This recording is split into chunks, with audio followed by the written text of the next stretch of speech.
आज हम जिस बिजली से अपने घर रोशन करते हैं, जिस मोटर से मशीनें चलाते हैं, जिस पंखे से हवा लेते हैं, उसके पीछे है एक गरीब परिवार का बच्चा, माइकल फेराडे। एक ऐसा वैज्ञानिक जिसने किताबों से नहीं, मेहनत, जिज्ञासा और सवालों से विज्ञान सीखा। 1791 में लंदन की तंग गलियों में माइकल फेराडे का जन्म हुआ। उनके पिता लोहार थे। परिवार की आर्थिक स्थिति इतनी कमजोर थी कि फेराडे पूरी औपचारिक पढ़ाई नहीं कर पाए। सिर्फ 9 साल की उम्र में माइकल फेराडे ने एक बुक बाइंडिंग की दुकान में बुक बाइंडर के रूप में काम शुरू किया। दिन भर वे किताबें बांधते थे, लेकिन वही दुकान उनकी पहली पाठशाला बन गई। ग्राहकों द्वारा छोड़ी गई पुरानी और फेंकी हुई किताबें वे चुपचाप पढ़ लिया करते, कभी मोमबत्ती की हल्की रोशनी में, तो कभी देर रात तक। जेब खाली थी, लेकिन आंखों में सीखने की आग जल रही थी। फैराडे सिर्फ पढ़ते ही नहीं थे, वे अपने सवालों और प्रयोगों को नोटबुक में लिखते थे। इसी जिज्ञासा ने उन्हें महान वैज्ञानिक सर हम्फ्री डेवी तक पहुंचाया। डेवी के लेक्चर सुनने के बाद फैराडे ने अपने बनाए नोट्स उन्हें भेज दिए। डेवी उनकी लगन से प्रभावित हुए और फैराडे को दुनिया के सर्वश्रेष्ठ वैज्ञानिक संस्थानों में से एक रॉयल इंस्टीट्यूशन में काम करने का अवसर मिला।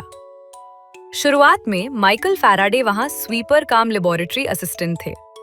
वे फर्श साफ करते थे, उपकरण धोते थे, प्रयोगशाला तैयार करते थे।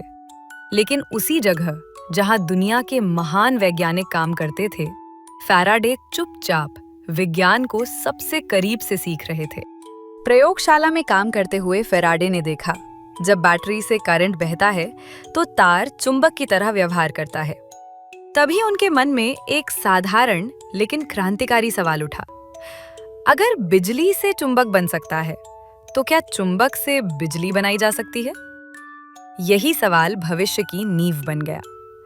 1831 का साल, एक तांबे की कॉइल, एक चुंबक और एक गैल्वेनोमीटर। जैसे ही चुंबक कॉइल के अंदर हिलाया गया, गैल्वेनोमीटर की सुई हिल गई। बिजली उत्पन्न हो चुकी थी। ये था इलेक्ट्रोमैग्नेटिक इंडक्शन, बदलते चुंबकीय क्षेत्र से बिजली पैदा करने का सिद्धांत। फैराडे की इस खोज ने दुनिया की दिशा बदल दी। आज की हर मोटर, हर जनरेटर, हर पावर स्टेशन इसी सिद्धांत पर आधारित है। एक समय का झाड़ू लगाने वाला सहायक अब दुनिया का महान वैज्ञानिक बन चुका था। रॉयल इंस्टीट्यूशन में काम शुरू करने के करीब 20 साल बाद माइकल फैराडे को एक असाधारण प्रस्ताव मिला। उन्हें उसी रॉयल इंस्टीट्यूशन का प्रेसिडेंट बनने का ऑफर दिया गया, दुनिया के सबसे प्रतिष्ठित वैज्ञानिक पदों में से एक। लेकिन फैराडे ने वो प्रस्ताव विनम्रता से ठुकरा दिया। क्यों? क्योंकि उनके लिए पद से बड़ा था विज्ञान और सत्ता से बड़ा था सच। उन्होंने कहा, मैं नेतृत्व से ज्यादा खोज में विश्वास करता हूं। 9 साल की उम्र में किताबें बांधने वाला बच्चा, रॉयल इंस्टीट्यूशन में झाड़ू लगाने वाला सहायक, और वही व्यक्ति प्रेसिडेंट बनने का प्रस्ताव ठुकरा देता है। फैराडे की जिंदगी सिखाती है, सफलता पद में नहीं, डिग्री में नहीं, पैसे में नहीं, जिज्ञासा, ईमानदारी और सीखने की भूख में होती है। मेधा वाटिका, जहां जिज्ञासा बनती है खोज। अगर आज के बच्चों को फैराडे जैसी सोच देनी है, तो उन्हें चाहिए ऐसा प्लेटफॉर्म जहां सीखना डर नहीं, खेल बन जाए। मेधा वाटिका मेंबरशिप ग्रेड 1 से 12 तक के बच्चों के लिए एक गेमिफाइड लर्निंग इकोसिस्टम है, जहां बच्चे खेल खेल में विज्ञान सीखते हैं, गणित को पजल्स और क्वेस्ट से समझते हैं, कॉन्सेप्ट्स को एनिमेशंस और सिमुलेशन से देखते हैं, बिना रटने, बिना दबाव के सीखते हैं।